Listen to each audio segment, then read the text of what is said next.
වන්දනාව.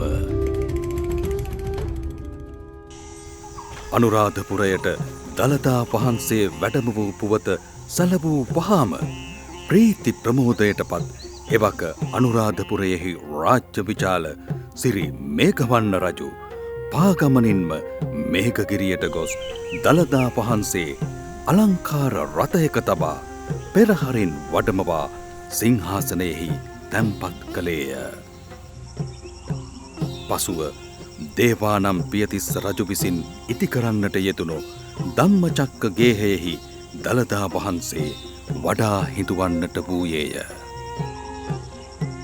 සිරි මේඝවන්න රජුගෙන් පසු රජ පැමිණි දෙවන ජෙට්ටතිස්ස, බුද්ධදාස, උපතිස්ස, මහානාම, ධාතුසේන, මානවම්ම යනාදී රජවරුන්ගේ පටන් පස්වන මිහිඳු රජු දක්වා අනුරාධපුරය රාජධානිය කරගත් සෑම රජෙකුම දළදා වහන්සේ ආරක්ෂා කිරීම හා පුද පූජා පැවැත්වීම තම යුතුකමක්සේ සලකා ක්‍රියා කළහ.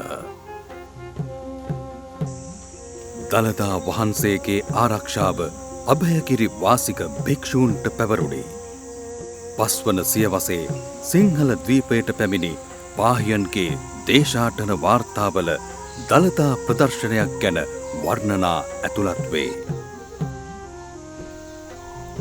සියලුම වැසියන් මාර්ග සකසා වීති සරසා මෙම උත්සවයට සැරසෙන අතරම නියමිත දින එළඹ කල්හි දළදා වහන්සේ දළදාගෙයින් පිටතටගෙන සැරසූ මහා වීදි ඔස්සේ අභයගිරියට වැඩමවන ලද බව එහි දැක්වේ.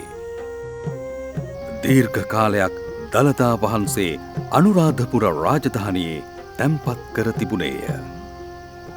නමුත් චෝල ආදී ආක්‍රමණ අභිමුව භික්ෂූන් දළදාව රැගෙන ආරක්ෂිත ස්ථාන සොයමින් රුහුණට පලා ගියහ. සිරි දළදා වන්දනාව දළදා ගමන් මග